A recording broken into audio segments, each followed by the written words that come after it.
Welcome to the Cold Case Christianity broadcast, the only Christian case-making program hosted by a cold case homicide detective.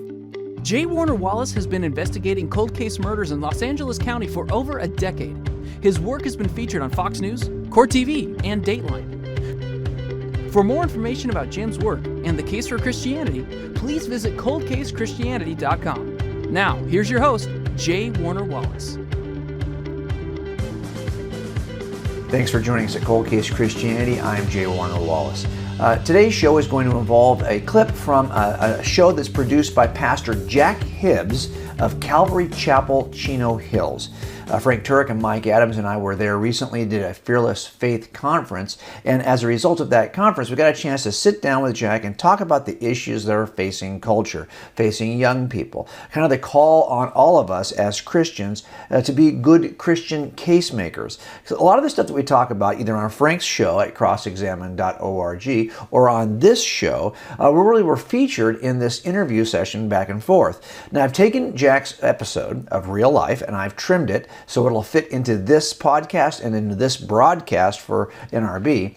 And so I'm hoping you'll be able to kind of get, without the introduction, without the ending, understand we're going to pick up immediately and start talking about the issues that face our culture and that face Christians, both young and old. And for more information about Jack, you can go to reallifewithjackhibbs.org. That's Hibbs is his name. Jack's a great pastor. I think you'll get great content there. All right, let's get started talking about the culture and the need to be good Christian case makers. Yeah, I think that the culture has a requirement of evidence more and more. I mean, this is what the nature of our students when they go to university, the kinds of claims they're going to get from professors. That side is always going to say that they hold a position that they can support evidentially. Of course, the question is, do we as Christians hold a position that we can make a case for evidentially? Well, I think part of the problem you have is that the people we're talking to really have no understanding of what evidence would be appropriate to make a case to begin with. I'm not really too surprised at the direction that we're moving in our society right now. I am a little bit shocked by the pace, and it really shows that we are in an emergency situation where we've got to wake up, and the church has got to stop being a place where we teach people to feel good about themselves, where we teach practical tidbits of advice for daily living and self-help and self-improvement. We absolutely have to get down to worldview because we're about to bottom out in our society. It's just that the pace is moving so rapidly in the direction of secularism that things are going to implode at some point, and the church has got to be there to pick up the mess. The reason our country is where it is now is because of the church. It's the church that's gotten anti-intellectual, and it's been anti-intellectual since about the turn of the century, 1900s or so, when instead of engaging the culture, we decided that those things were dirty, those things were corrupt, we couldn't get involved, we couldn't get our hands dirty, we had to be separate. And when you separate from the culture, when the godly people get out of the culture, then the culture goes godless. We've given up entertainment, we've given up law, we've given up politics, we've given up the media, we've given up the educational institutions. To the secularists, it's no wonder they've become secular. It's our fault. So the big question is there weight, is there magnitude behind your claim? And you've got to be thinking for a moment, because on both ends of the spectrum, there is the believer in God and then there's the atheist. Have you ever stopped to think this? Both camps host some very bright people, very smart people. I am not denying the intelligence level on either side. What I'm asking you to think about is apparently it is not an intellectual issue, is it? Because guys on both sides of the camp have great arguments. It comes down to the truth, what backs up the truth, and here's the thing that I want you to consider. The truth that you hold forth to stand with and stand behind, what does it do for your life? What does it do regarding all aspects of your life? Because if it is an all-encompassing truth, as truth should be, is it powerful enough to take you, as it were, from cradle to grave? The truth that you hold, is it something that is beyond just intellectualism? Is it intellectually honest? Is it something that answers your moral issue? Is it something that answers this area that we talk about, the spirituality of man? How big is your truth? What qualifies as evidence in the first place? And if you look at the rare nature, say, of murders in the state of California, Given the population in California, murder is actually quite rare in California. And there are certain kinds of murders that are even rarer. I recently had a case where a woman was killed with a garrote. That is such a rare event in the entire nation that I had a hard time finding similar cases anywhere in the nation. To my own case, I was working. Now the question becomes, how am I going to make a case against this suspect in this extraordinarily rare event? Do I need extraordinary evidence to prove this extraordinary claim? Of course not. We're going to use the same kind of relatively pedestrian evidence we use to make any other kind of case. So as it turns out, we do make cases all the time for extraordinary claims using what people would probably think is pretty pedestrian evidence. This is the nature of every criminal trial we work. These are rare events, yet we make the case over a period of weeks using what really comes down to two forms of evidence, direct evidence and indirect evidence. It turns out we have both direct evidence and indirect evidence to support our claims as Christians. The very same kinds of pieces of evidence we would use to make other kinds of criminal trials. So when someone tells me we can't make a case for what we believe as a Christian, it's probably because they don't understand how we make cases, number one, or what qualifies as evidence to begin with.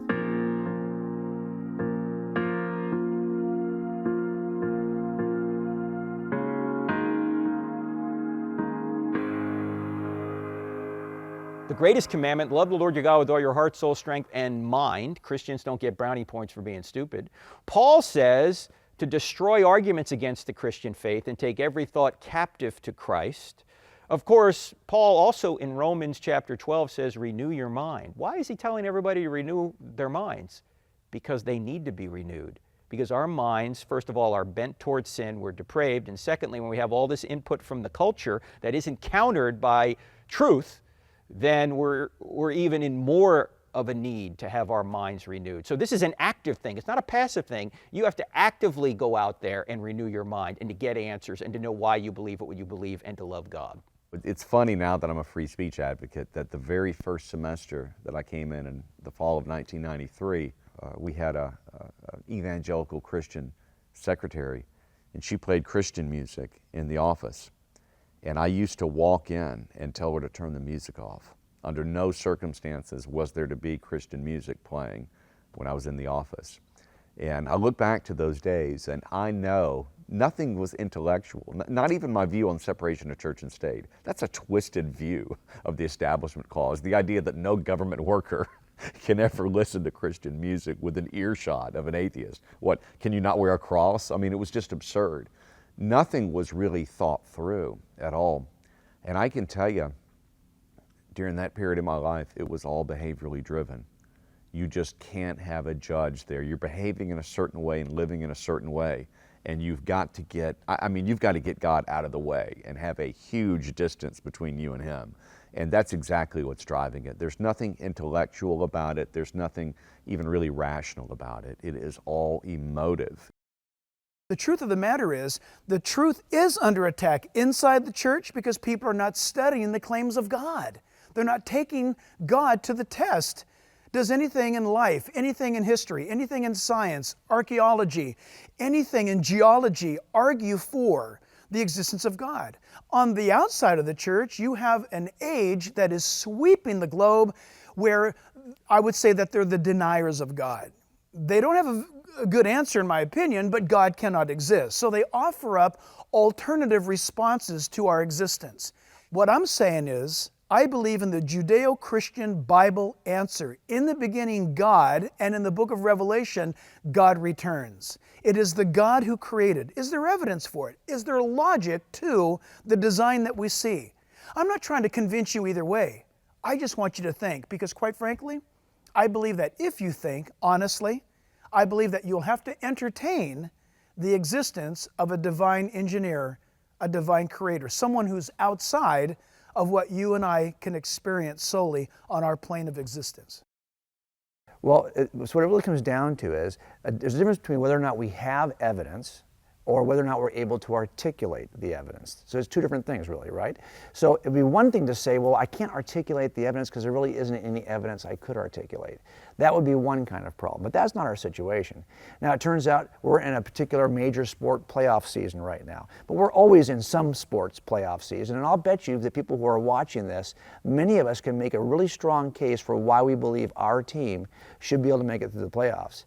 In other words, we are able to articulate a case for any number of meaningless things in life. Yet when it comes down to the truth about Christianity, we haven't even begun to study this stuff. So it really is a matter of where we're going to apply our attention. What I see is that we have a very large, passionate set of believers who, if I'm honest with you, are in many ways accidentally Christian. They happen to be in the right place. They believe the right things, but they don't know why this is the right place and why this is evidentially true. So as it turns out, what we have to do is just animate the sleeping giant. We've got this large group that really could make an impact on culture, but it would have to spend the same amount of time it's presently spending driving our kids back and forth to volleyball tournaments. I mean, we invest our time, money, and energy in stuff. The question is, are we investing our time, money, and energy into kingdom building? And that's probably what we're not doing. So it's not a matter of, well, we've got a weak case, now we're just stuck with it. It's a matter of we don't know how to articulate the strong case we have. I think we can't back away from using the term cowardice. It's really amazing. You know, as a person who fights for free speech rights on college campuses, I am absolutely shocked at how tenured professors will come up to me and say, gosh, you know, Mike, you're doing a great job standing up for constitutional principles, but, you know, I'd like to join you in your fight, but I really can't do that because I've got kids that I'm putting through college, or, you know, I got a mortgage to pay off, or they always have excuses. But you know something? They've got tenure.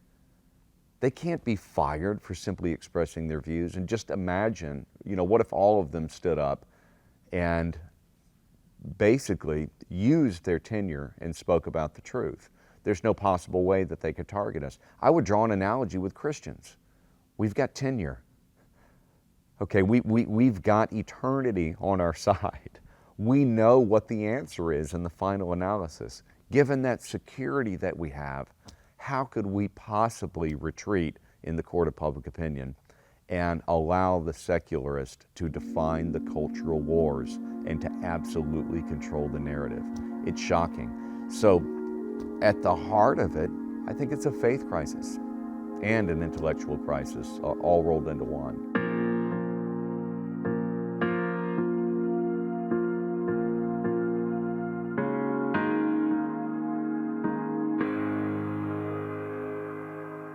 Well, it's sort of the objection we've heard before. What's the greatest problem in America today? Is it ignorance or apathy? And one student said, I don't know and I don't care, right? I mean, if people are ignorant, I'm not saying they're stupid. There's a difference between stupidity and ignorance.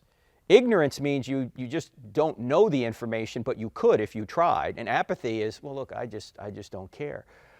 Pretty soon you're going to be made to care.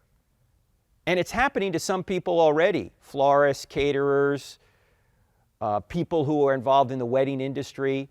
They are being made to care because their very profession is being threatened by so-called gay activism, to the point now where they have to participate in, say, same-sex marriage ceremonies, or they're going to lose their livelihood. So people are being made to care, and it should never have come to this if Christians had been more active. Hey, do I believe that the church in many aspects and in many ways have, in some capacity, surrendered? That's a terrible thing to say as a pastor. Yeah, I do. I think the church has surrendered the truth because of laziness, maybe lack of study. Look, it's a discipline to learn. It's a discipline to learn how to argue what you believe in. And I think we've given up on that. I think we've come into this realm of easy believism, easy discipleship-ism.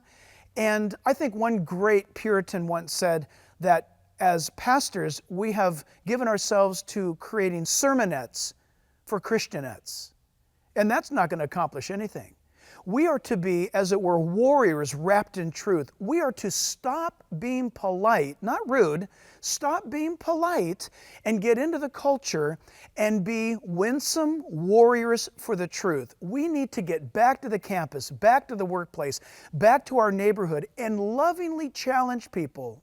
Speak the word in truth, but by all means, speak the truth. And if we do that, people, I believe, are going to have to sit up and take notice because, listen, everyone's having somebody born into their lives. Everyone's having someone die. People have questions. The Christian, based upon the Bible, has the answers. Well, it's just the consequence of living in a broken world. I mean, it's odd that we can sit here and look upon creation and know in our heart of hearts that there has to be a creator. I mean, that thing is there. But what's that thing tugging in the opposite direction? It's just brokenness. It's just the fact that we live in a broken world. And you know what that really stresses is the need for Christian community.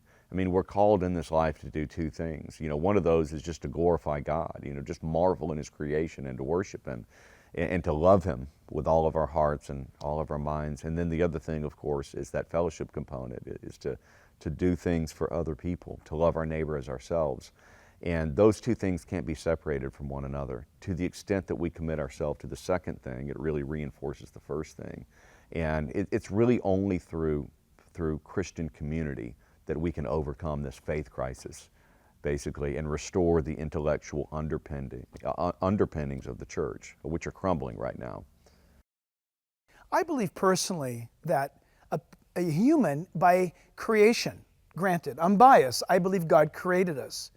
The Bible also says that God created us in His image, moral likeness. I believe, based upon the Bible, Romans chapter 1, that there is a natural, God-planted desire for man. I believe that a child easily, naturally will believe in the existence of God. It's interesting to me that as we grow up, we unlearn the concept of God in our lives.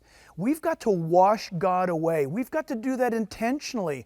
We've got to get some sort of other explanation. Think about that for a moment. People are very passionate about finding some other explanation for God's existence. I would ask you the question, why? Why do you believe that's necessary? Why are you so committed to that? Why is it so advantageous for you to disprove the existence of God and to argue for that everything is an accident? Why? I think that's telling. If I said to you that God came to me last week and gave me a message for you, you could challenge it. You could say, I don't think He spoke to you, Jim. And I said, oh, no, I had this experience. I'm telling you, it was as real as any experience I've ever had. And I think you could fairly challenge that. But if I told you God came to me last week in the form of a human and had lunch in my backyard with two of my friends and gave me something to tell you, and after we had lunch, he helped me dig my irrigation line for my yard, and then he built a tree house for my kids, that's a different kind of claim. That's not a vision. That's actually an historical event that occurred in history in my backyard. You could interview my friends. You could look and see if that ditch is still there. You could look at the treehouse and see how fancy it is. So this is a different kind of claim. Christianity is not the first kind of claim. Christianity is the second kind of claim. You can't falsify or verify the first kind of claim. Either you don't trust I had the vision or you don't trust I had the vision. So we need to stop behaving as though Christianity is the first kind of claim when in fact it's the second. And so when people ask us, why are you a Christian? We need to move beyond our personal experience because everyone has a person. I've got 6 brothers and sisters, all raised LDS, okay? My dad's still an atheist, but my stepmother is Mormon. And if you ask them why they are Mormons, they'll give you the same kinds of answers that most of our Christian brothers and sisters will give us as to why they're Christians. They've had an experience. And they think that experience is from God. Well, okay, everyone's had that experience, regardless of what they believe. The question is, can you make a case for the reliability of the Book of Mormon? Can you make a case for the reliability of the Gospels? That's the difference. We could make a case, and that would separate us from every other group. And that's why I think we have to make a change, hopefully 10 years from now. And remember, we're in an internet age. We're in the first age in which time is being compressed. The Iron Age, the Industrial Age. This had no effect on the compression of time. But the information age means that lie can get around the globe faster than it used to take. It's a lot longer for that lie to get around the globe. It happens now in a heartbeat. We do need to start moving because that side is moving at a breakneck pace.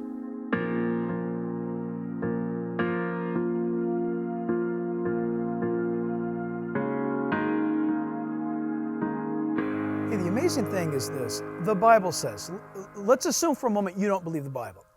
But the Bible says, in black and white print, that in the last days of human history, people are not going to endure sound doctrine. That means they're exposed to it, but they're going to give up on it. The Bible warns about that. I just have this question, is that happening today?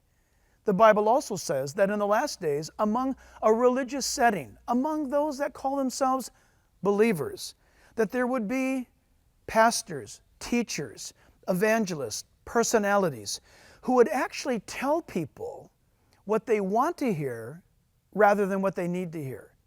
In fact, the Bible puts it this way. Paul spoke to Timothy and said that right before the end, people will gather to themselves teachers who tickle their itching ears. Isn't that kind of a perverse, kind of creepy picture?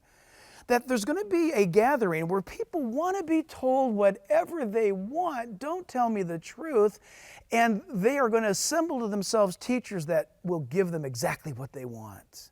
I just ask you this, is that happening? Jesus said that in the last days, before time ends and He returns, there's going to be false prophets, false teachers, false doctrines, and by doing so will lead many astray. Is that happening? So as I put these things in front of you to consider, you may not believe in the Bible. You may not believe in the existence of God. You may not believe in Jesus Christ. But the things that the Bible says are in fact true, and they are coming to pass. What do you say to that? As cops, we see the culture in stark contrast, right? There's sheep and there's wolves. And that's the way we see everything, right? We're trying to figure out, where the wolves are to protect the sheep, because there's another dog in the yard, there's another animal in the yard, that's a sheepdog. And that sheepdog is protecting the sheep from the wolves. And all the sheepdog ministries in the United States are all law enforcement, first responder kind of ministries. For that reason. Now, Jesus calls us sheep. We're often called by that name, and I think that's not really a compliment to us. That's really a description of folks that are, to be honest, sheep are dumb as a rock, right? They're not the smartest animal in the yard, and they're dirty and smelly and all the other problems that sheep have. But if we had nothing but sheepdogs in the yard, we wouldn't have a wolf problem. We have a wolf problem because we have all kinds of sheep, not enough sheepdogs. So all of us could become the sheepdog. We could make that transition from sheep to sheepdog. And it's just a matter of whether we're willing to do it. And so what I often say is we don't need another $1 million apologist in the church. We need $1 million and $1 apologist, because that's what it's going to take. Well, my point is that even if it looks hopeless, that's irrelevant. What you do is you do what's right and leave the results to God. It's not your job or your ability necessarily to win political battles. It's your job to be faithful and leave the results to God. The journey is the destination. You may not win any political battle. That's irrelevant.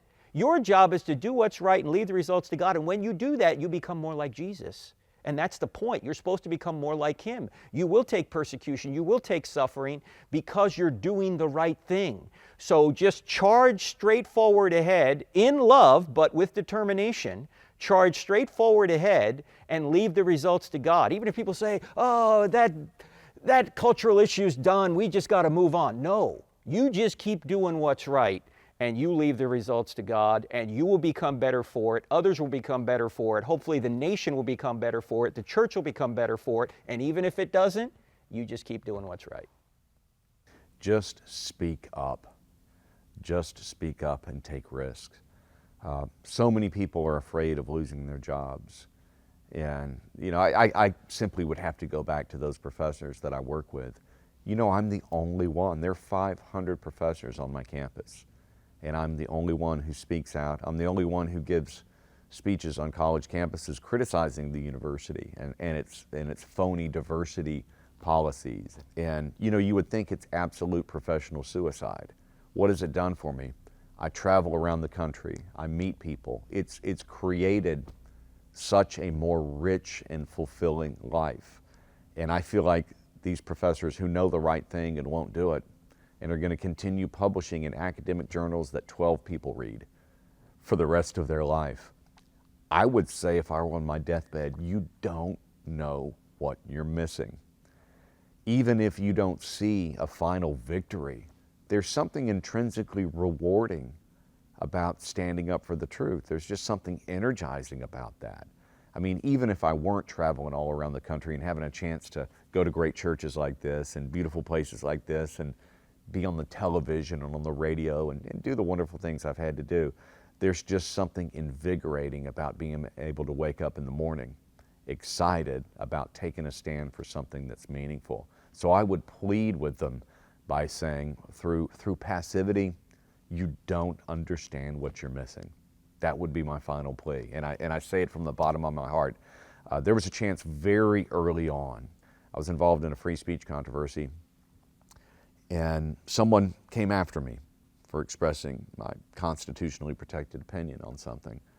There was this little moment in the middle of the conflict where I almost apologized. And I look back on that now about 15 years later, and I think, what if I did? And what if my case, which I ended up pursuing, didn't hit the national news, and none of this other stuff would have happened? And so I'm thankful, and my last plea for people would be to say that there will be a few crisis points in your life where the chips are down, and you've got a choice between standing up for truth and not doing so, and cowering and turning away. Those little decisions, 1 or 2 or 3 little decisions in your life, will define the rest of your existence. Don't miss the opportunity by not charging down the mountainside. Sometimes I think we look at this idea of how much do we need to know about what we believe as Christians, and how much do we need to be able to make the case for what we believe as Christians? And it seems like it's optional for a lot of people who are in the church.